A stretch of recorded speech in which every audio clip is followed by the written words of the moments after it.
نحمده ونصلي ونسلم على رسوله النبي الكريم وعلى آله وأصحابه أجمعين. اللهم صل على سيدنا ومولانا محمد وعلى آل سيدنا ومولانا محمد وبارك وسلم صلاة وسلاما كثيرا كثيرا. توفیق الہی اپنے مرشد پاک کی برکت سے عشاء کی اس نشست میں فضائل ایمان کا درس چل رہا ہے. اللہ تعالیٰ اس درس کی برکت سے ہمارے ایمان کی حفاظت فرمائے اور موت تک قبر تک اللہ ہمارے ایمان کو سلامت رکھے. ایمان کی صفات اور اس کی خصلتوں کے بارے میں بات چل رہی ہے. گزشتہ کئی روز سے حدیث مبارکہ کے بارے میں بات چل رہی تھی جس میں اللہ کے حبیب صلی اللہ علیہ وسلم نے مومن کے ایمان والے بندے کے 4 دشمن بیان فرمائے. اس کا پہلا دشمن ہے ایسا مومن جو اس سے حسد کرتا ہے. پھر دوسرا دشمن ایسا منافق جو اس کے ساتھ بغض رکھتا ہے. اور تیسرا دشمن ہے شیطان جو اس کو گمراہ کرنے کی کوشش کرتا ہے. اور چوتھا دشمن ہے اس کا نفس جو اللہ کے راستے سے اسے ورغلانا چاہتا ہے، بھٹکانا چاہتا ہے. اس کا چوتھا دشمن ہے اور اللہ کے راستے، اللہ کی نافرمانی کے لیے اس کے ساتھ جھگڑا بھی کرتا ہے. آگے حدیث مبارکہ میں اللہ کے حبیب صلی اللہ علیہ وسلم نے فرمایا کہ مومن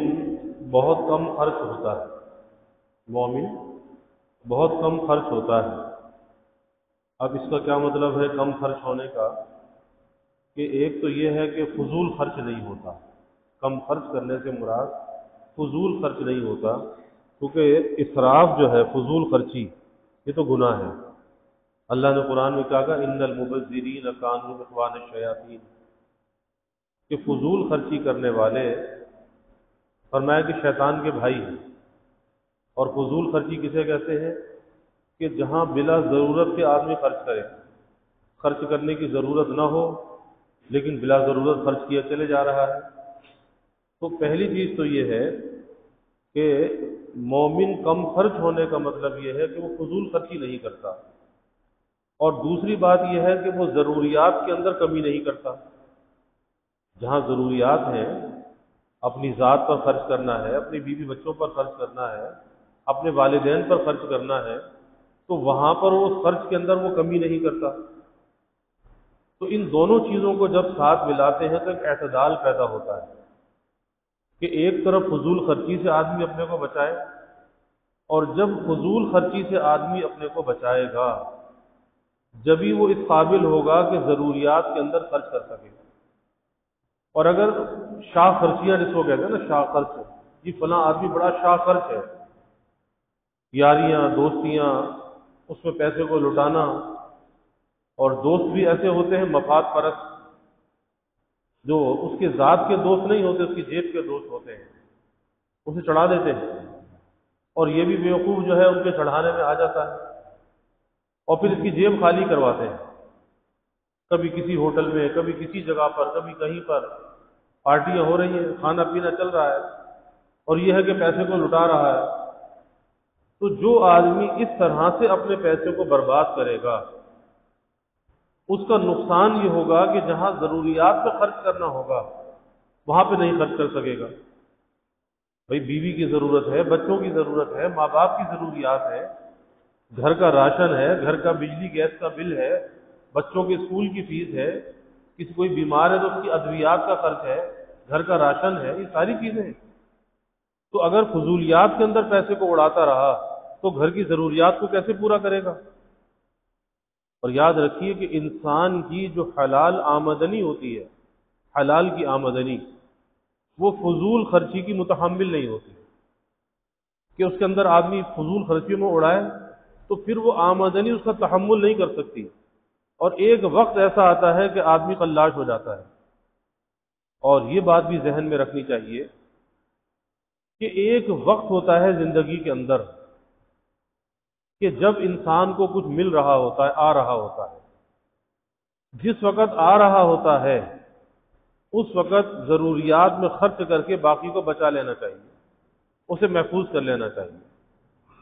کیونکہ یہ سوچا کہ ہمیشہ حالات ایک جیسے رہیں گے، ہمیشہ حالات ایک جیسے نہیں رہا کرتے۔ تو جو آدمی اس اچھے وقت میں سیونگ کر لیتا ہے، بچا لیتا ہے،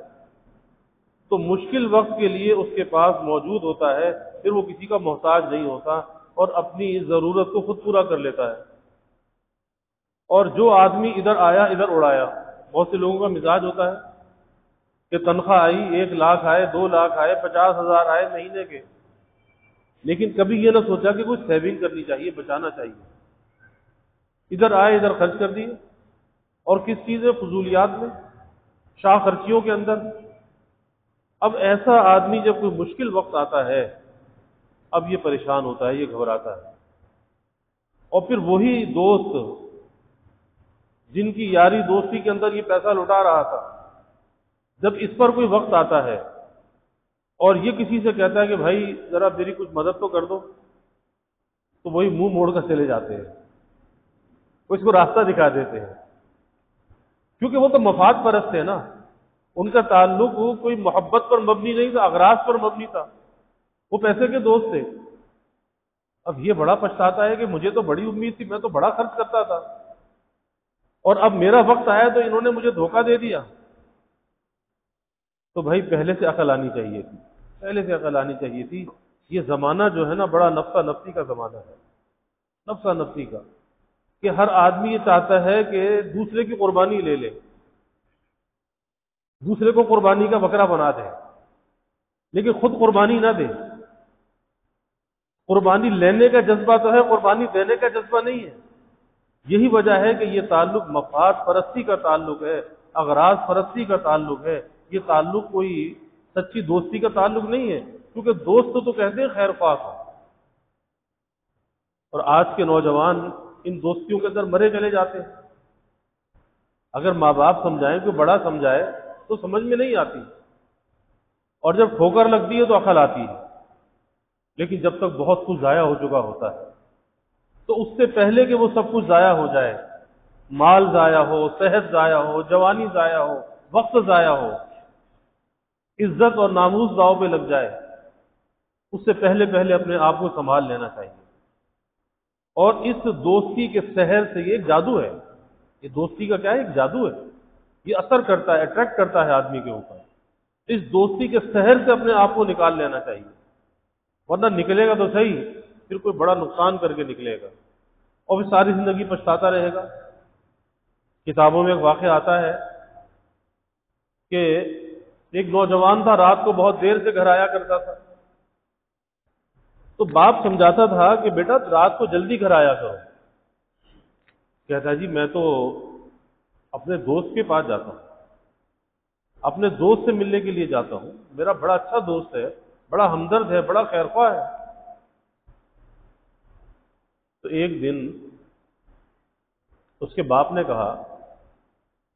اس نے کہا کہ بھائی ایسا کرتے ہیں کہ تیرے دوست کا بھی امتحان کر لیتے ہیں اور میں اپنے دوست کا بھی امتحان کر لیتا ہوں۔ اور مدتوں ہو گئی میری ملاقات اپنے دوست سے نہیں ہوئی، لیکن چلو آدھی رات کا وقت ہے، چلتے۔ تو پہلے جو ہے وہ بیٹے کے دوست کے گھر پر گئے،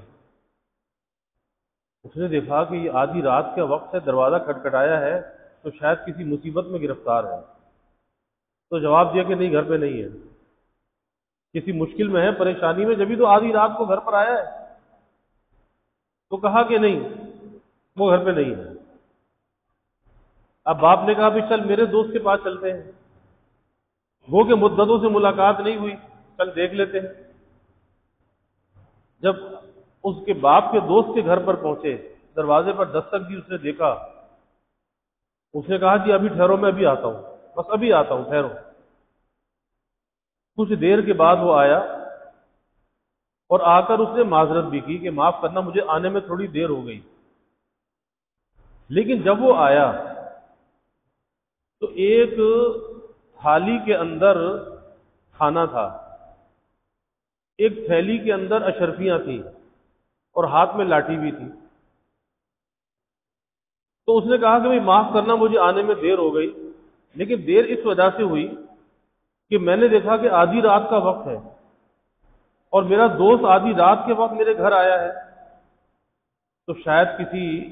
مشکل میں ہے، کسی پریشانی میں ہے، تو اگر بھوک نے ستایا ہے تو یہ کھانا لے کر آیا ہوں، یہ کھانے کا تھال جو ہے پورا سامنے ہے، اور بھائی اگر پیسے کی ضرورت ہے تو یہ تھیلی ہے اشرفیوں کی، یہ لے لو، اور اگر کسی سے کوئی لڑائی جھگڑا ہے تو گو کے بوڑھے ہو گئے، بڑھاپا آ گیا، لیکن لاٹھی ہاتھ میں، چلو چل کے مقابلہ کرتے ہیں۔ اب اس باپ نے اپنے بیٹے کو کہا کہ بیٹا دیکھ کہ ایک تو وہ تیرا دوست تھا اور ایک یہ میرا دوست ہے جس سے مدتوں کے بعد ملاقات ہوئی ہے، تو اس لیے دوستی نام ہے خیر خواہی کا، اور آج کے زمانے کے اندر خیر خواہی مفقود ہو چکی ہے، نایاب ہے، ان کا ہے، کہیں کہیں ہے،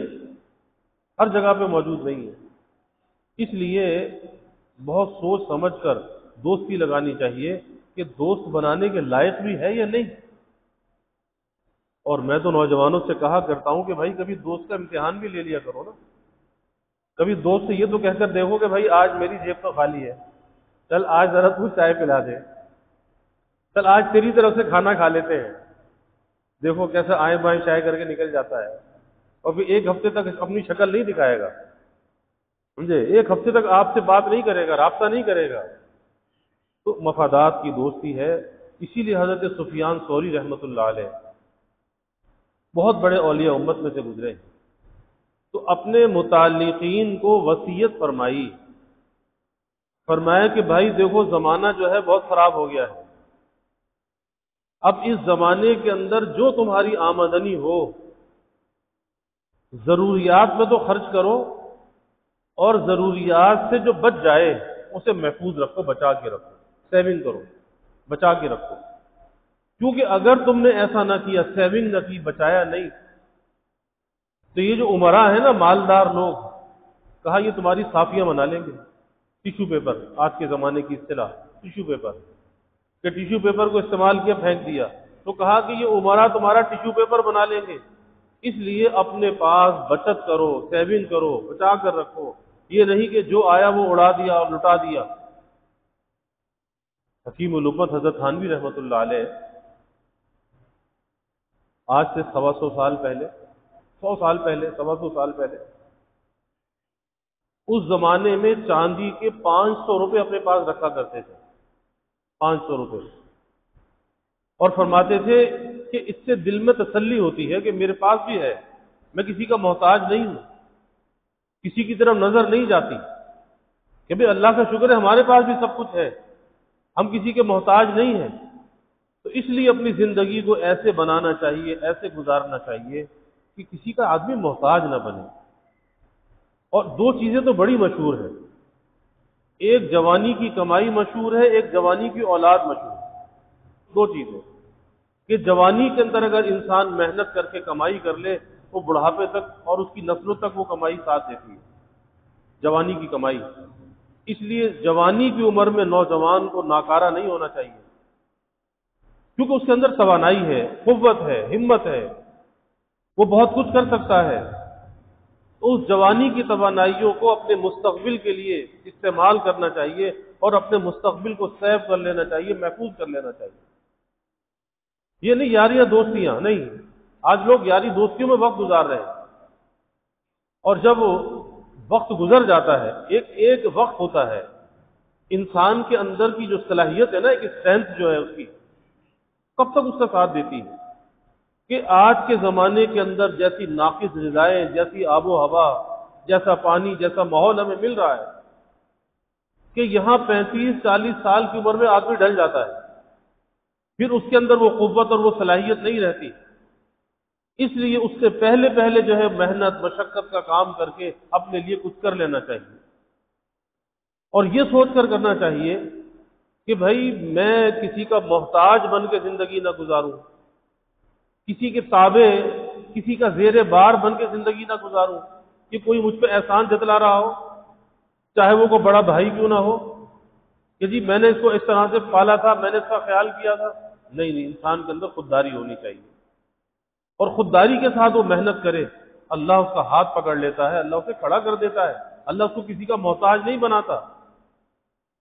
اور یہاں تک ہے کہ حکیم الامت حضرت تھانوی رحمۃ اللہ علیہ جب سفر پر جایا کرتے تھے تو پیرانی صاحبہ نئے کپڑے کے جوڑے سی کر دیتی تھی، کہتے تھے کہ مولوی صاحب سفر میں نئے کپڑے پہننا، تاکہ کوئی پرانے کپڑے دیکھ کر لوگ یہ نہ سمجھے کہ وہ چندہ مانگنے کے لیے آئے ہیں۔ اور اصول تھا کہ اگر سفر میں کوئی مدرسے کے لیے چندہ دینا چاہتا، حضرت تھانوی رحمۃ اللہ علیہ ہمارے حضرت مسیح الامت نور اللہ مرقدہ تو فرماتے ہیں کہ بھئی ہمارا یہ سفر اس مقصد کے لیے نہیں ہے، اگر آپ کو مدرسے کے لیے کوئی چندہ دینا ہے تو وہاں جمع کروا دیجئے، کسی بھی ذریعے سے بھیج دیجئے، یہ سفر اس مقصد کے لیے نہیں ہے، یہ سفر تو اللہ کی مخلوق سے ملاقات کے لیے ہے، اصلاح و تربیت کے لیے ہے۔ اس کا یہ مقصد نہیں کہ ہم چندہ جمع کریں، چندہ وصول کریں، قطعاً اس کا یہ مقصد نہیں ہے۔ میں یہ عرض کر رہا تھا کہ جوانی کی کمائی اور جوانی کی عبادت، یہ دونوں چیزیں ساری زندگی ساتھ دیتی ہیں۔ جوانی کی کمائی بھی ساتھ دیتی ہے اور جوانی کی عبادت بھی ساتھ دیتی ہے، کہ جوانی جب ڈھل جاتی ہے، آدمی بڑھاپے کی دہلیز پر پہنچ جاتا ہے، بڑھاپا آ جاتا ہے، اور بڑھاپا آنے کے بعد پھر اس کی عبادت کے اندر کچھ کمی آ جاتی ہے، اب وہ ہمت نہیں رہی، وہ طاقت نہیں رہی، تو کمی آ گئی۔ لیکن اللہ کتنا بندے پر مہربان ہے کہ اس بندے کی نیت تو یہ تھی کہ میں کرتا رہوں گا، لیکن اب اس کا بدن اس کا ساتھ نہیں دیتا، بڑھاپا آ گیا، تو اللہ فرشتوں سے کہتا ہے کہ بھائی میرے بندے کے اجر کو لکھنا بند نہ کرنا، اس کے اجر و ثواب کو لکھتے رہو، اس کا ثواب بند نہ کرنا۔ تو فرشتے بڑھاپے میں جوانی میں جو عبادت کرتا تھا، اس جوانی کی عبادت کے ثواب کو بڑھاپے میں بھی لکھا جاتا ہے۔ آپ اندازہ لگائیے اللہ کتنا مہربان ہے۔ تو اس لیے جوانی کی کمائی اور جوانی کی عبادت، اور یاد رکھیے کہ انسان کو اپنی صلاحیت پر بھروسہ ہونا چاہیے، اپنی صلاحیت سے، کہ میں اپنے لیے کچھ کر سکتا ہوں، کسی کا محتاج نہیں ہونا چاہیے کہ جی کوئی باپ کچھ کرائے گا، باپ کوئی کاروبار کرائے گا، نہیں نہیں نہیں، اپنے طور پر اپنی کوشش شروع کر دینی چاہیے، اور اپنے آپ پر ایک بھروسہ، ایک کانفیڈنس ہونا چاہیے، کیونکہ اگر اس کو اپنی ذات پر اسے اعتماد نہ ہوا تو باپ نے بھی کچھ کرا دیا تو پھر اس کو بھی لے کے وہ چل نہیں سکے گا، کیونکہ اس کے اندر اعتماد کا فقدان ہے۔ تو اعتماد ہونا چاہیے، اور پھر اس کے ساتھ ساتھ اللہ کی مدد پر بھروسہ ہونا چاہیے کہ کوشش تو کرے، مدد اللہ سے مانگے، اللہ کی طرف رجوع رہے، اور اس کوشش اور سعی کے اندر حلال ذرائع کو اختیار کرے، حرام کے قریب نہ جائے، حلال کو اختیار کرے، وہ حلال چاہے قلیل ہو، تھوڑا ہو، اللہ اس کے اندر برکت ڈال دے گا، اور ایک وقت ایسا آئے گا کہ اللہ اتنا کچھ عطا کر دے گا اس کے تصور سے بھی زیادہ ہوگا۔ تو بات یہ چل رہی تھی کہ مومن بہت کم خرچ ہوتا ہے، تو اس سے مراد یہی ہے کہ فضول خرچ نہیں ہوتا،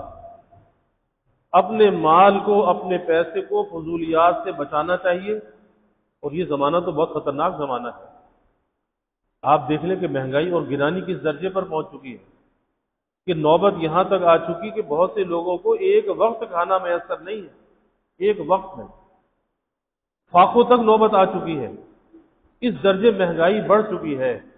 یعنی اس وقت پاکستان کے اندر جو مہنگائی کا لیول ہے وہ پورے ساؤتھ ایشیا کے اندر، یہ ہمارا جو علاقہ ہے ہم ساؤتھ ایشیا، جنوب ایشیا کے اندر ہے، تو اس ساؤتھ ایشیا کے اندر مہنگائی اس وقت سب سے زیادہ اگر ہے کسی ملک میں تو پاکستان ہے، اس درجے مہنگائی بڑھی ہوئی ہے، اور آگے اس کے کم ہونے کے آثار بھی نظر نہیں آ رہے کہ آگے جا کر وہ کچھ کم ہوگی، کہ لوگوں کے لیے بجلی اور گیس کا استعمال مشکل ہو گیا، آج آٹا خریدنا مشکل ہو گیا، جو ضروریات ہے تیل اور آئل خریدنا مشکل ہو گیا۔ تو اس میں کیا ہے کہ انسان فضول خرچی سے اپنے آپ کو بچائے اور اپنے اخراجات کو کنٹرول کرے، کیونکہ یاد رکھیے کہ آمدنی جو ہے وہ ہمارے اختیار میں نہیں ہے، آمدنی غیر اختیاری چیز ہے۔ ایک آدمی آج جاتا ہے 5,000 کما لیتا ہے، اگلے دن جاتا ہے 500 بھی نہیں کماتا۔ تو آمدنی اپنے اختیار میں نہیں ہے، لیکن خرچ کرنا یہ انسان کے اختیار میں ہے۔ اور آدمی مکلف کس چیز کا ہے؟ کہ مکلف اسی چیز کا ہے جو اس کے اختیار میں ہو۔ تو خرچ کرنا اختیار میں ہے، آمدنی اختیار کے اندر نہیں ہے، اس لیے جو چیز اپنے اختیار میں ہے اس کی پلاننگ کرنی چاہیے کہ مجھے خرچ کیسے کرنا ہے، اور پھر اپنے اس خرچ کو لکھنا چاہیے، مہینے کے خرچ کو لکھنا چاہیے، اور لکھ کر پھر اس کا جائزہ بھی لینا چاہیے کہ کہیں اس کے اندر کوئی فضول کام تو نہیں ہوا۔ اس طریقے سے اگر آدمی چلے گا تو پھر ایک سفید پوشی کے ساتھ اپنی زندگی کو گزار لے گا، وقت کو دھکا لگا لے گا۔ یہ وقت نہیں رہے گا، حالات بدلیں گے، چیزیں واپس ہوں گی، لیکن کچھ وقت لگے گا۔ اور سب کچھ ہمارے حکمرانوں کی حماقتیں ہیں کہ جسے آج یہ اس ملک کے 23 کروڑ عوام بھگت رہے ہیں، حماقتیں ان کی ہیں، بھگت عوام رہی ہے۔ لیکن یہ وقت بھی نہیں رہے گا، یہ وقت بدلے گا، پھر وہ وقت پیچھے کو لوٹے گا۔ لیکن جب تک یہ مشکلات کا زمانہ ہے تو بہت ہی پس انداز کر کے چلنا چاہیے، بچت کے ساتھ چلنا چاہیے، اور کچھ سیونگ جو ہے وہ اپنے پاس رکھنی چاہیے۔ تو آج ہمیں یہ پتہ چلا کہ مومن کی ایک نشانی یہ بھی ہے کہ وہ بہت کم خرچ ہوتا ہے، یعنی خرچ کرنے کے معاملے میں وہ اسراف کی طرف نہیں جاتا، وہ ضروریات کے اندر خرچ کرتا ہے اور باقی بچت کرتا ہے تاکہ اپنی ذات میں خرچ کر سکے۔ اللہ کا کوئی بندہ، کوئی محتاج، کوئی بھوکا، کوئی ایسا ضرورت مند، حاجت مند، اس کی وہ مدد کر سکے، اس لیے وہ پس انداز کرتا ہے، وہ بچت کرتا ہے۔ اللہ ہمیں عمل کی توفیق عطا فرمائے۔ وآخر دعوانا الحمدللہ رب العالمین والعاقبۃ للمتقین والصلاة والسلام علی اشرف الانبیاء والمرسلین اللہم صل علی سیدنا و مولانا محمد وعلی آل سیدنا و مولانا محمد وبارک وسلم۔ ربنا آتنا فی الدنیا حسنہ وفی الآخرۃ حسنہ وقنا عذاب النار۔ ربنا اتمم لنا نورنا واغفر لنا انک علی کل شیء قدیر۔ اللہم اعنا علی ذکرک و شکرک و حسن عبادتک۔ اللہم وفقنا لما تحب و ترضى من القول والعمل والفعل والنیت والہدى انک علی کل شیء قدیر۔ اللہم ارزقنا حبک وحب حبیبک صلی اللہ علیہ وسلم۔ اللہم ارزقنا شہادة فی سبیلک واجعل موتنا ببلد رسولک۔ یا اللہ یا رحمان یا رحیم یا کریم یا ارحم الراحمین یا اکرم الاکرمین۔ یا اللہ ہمارے گناہوں کو معاف فرما، یا اللہ ہماری خطایا سے درگزر فرما، یا اللہ اپنی محبت معرفت عطا فرما، اپنی رضا والی زندگی یا اللہ نصیب فرما، رضا والے کاموں کی یا اللہ توفیق عطا فرما، یا اللہ اپنی مرضیات پہ چلنا آسان فرما، نا مرضیات سے یا اللہ ہماری حفاظت فرما، یا اللہ اسراف سے، فضول خرچی سے یا اللہ ہماری حفاظت فرما، یا اللہ جو رزق آپ نے مقدر فرمایا یا اللہ اس پر ہمیں قناعت عطا فرما، یا اللہ جو تیری تقسیم ہے اس پر ہمیں راضی رہنے والا بنا، یا اللہ ضروریات میں خرچ کرنے والا بنا، اپنے نبی کی تعلیمات پہ چلنے والا بنا، آپ کے طریقوں کی محبت عظمت دلوں میں پیدا فرما، یا اللہ آپ کی غلامی میں جینے اور مرنے کی ہمیں توفیق عطا فرما، ظاہری باطنی ہر قسمی یا اللہ ترقیات عطا فرما، سب کے دلوں کے نیک ارادوں کو، تمناؤں کو از غیب پورا فرما، یا اللہ سب کے علم میں، عمل میں، رزق میں خوب خیر و برکت فرما، ابواب رزق یا اللہ کشادہ فرما، رزق حلال عطا فرما، آسان عطا فرما، برکت والا عطا فرما۔ یا اللہ کبھی کسی کو مخلوق کا محتاج نہ بنا، ہمیشہ اپنے در کا سائل اور بھکاری بنا، اپنے در کا منگتا اور سوالی بنا، اپنے غیر سے ہماری امیدوں کو قطع فرما، اپنی ذات عالی کا یقین ہمارے دلوں میں پیدا فرما۔ یا اللہ ہر امید کو تیری ذات سے وابستہ کرنے والا بنا۔ یا اللہ ایمان کی ترقی، اعضاء کی سلامتی عطا فرما، ہر محتاجی معذوری سے یا اللہ ہماری حفاظت فرما۔ یا اللہ ہمارے ملک پر اپنی رحمتوں کا نزول فرما،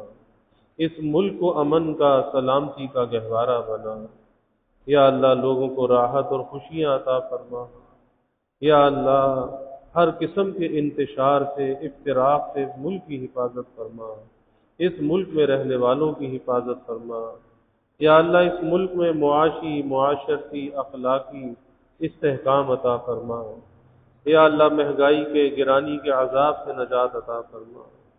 یا اللہ سب کے گزر بسر کو آسان فرما، سب کے سفید پوشی کے بھرم کو قائم فرما، کسی کو مخلوق کے آگے رسوا نہ فرما، مخلوق کے آگے سوال کی ذلت سے بچا، عزت آبرو والی زندگی عطا فرما، ستاری والی زندگی عطا فرما۔ یا اللہ نہ ہمیں یہاں رسوا فرما، نہ ہمیں وہاں رسوا فرما، یہاں بھی ستاری فرما، وہاں بھی ستاری فرما۔ یا اللہ سب کے گھروں میں چین، سکون، عافیت، راحت عطا فرما، نعمتیں، برکتیں عطا فرما، نعمتوں کی فراوانی عطا فرما۔ سب کی اولادوں کو یا اللہ نیک صالح بنا، آنکھوں کی ٹھنڈک بنا، والدین کے لیے راحت کا ذریعہ بنا، اولاد کا مستقبل یا اللہ تابناک بنا، والدین کو اولاد کی خوشیاں دیکھنا نصیب فرما۔ یا اللہ جو بے اولاد ہے نیک صالح اولاد عطا فرما، جو اولاد نرینہ چاہتے ہیں نیک صالح بیٹے عطا فرما، جو بچے بچیاں یا اللہ بے نکاح بیٹھے ہیں ان کے لیے نباہ والے جوڑ کے رشتے عطا فرما۔ تمام والدین کو اس طریقے سے سبکدوش فرما، والدین کی آنکھوں کو ٹھنڈک اور راحت عطا فرما۔ یا اللہ ہماری اس مسجد کی توسیع و تعمیر کے مرحلے کو آسان فرما۔ یا اللہ اپنی غیبی مدد کو، تائید و نصرت کو شامل حال فرما۔ یا اللہ اس کی ادائیگی کا غیب سے انتظام فرما، اپنے مخلص بندوں کے قلوب کو یا اللہ متوجہ فرما۔ یا اللہ اس کے مغربی سمت کے مکانات کا حصول بھی آسان فرما، ہر قسم کی رکاوٹ سے، موانعات سے یا اللہ حفاظت فرما۔ یا اللہ جو بھی اس کے معاونین ہے یا اللہ جو اس میں خدمت کرنے والے ہیں یا اللہ انہیں غیب کے خزانوں سے جزا عطا فرما، ان کی نسلوں کو بھی یا اللہ آباد فرما، تا قیام قیامت یا اللہ دارین کی بھلائیاں شامل حال فرما۔ یا اللہ جو ہم نے مانگا وہ بھی عطا فرما، جو نہ مانگ سکے وہ بھی عطا فرما، ہمیشہ اپنے سے مانگنے والا بنا، ہمیشہ ہماری دعاؤں کو قبول فرما، اپنی بارگاہ میں مستجاب الدعوات بنا۔ ربنا تقبل منا انك انت السميع العليم وتب علينا انك انت التواب الرحيم وجزا الله عنا محمدا صلى الله عليه وسلم معه واهله وصلى الله تعالى وسلم على النبي الكريم آمين برحمتك يا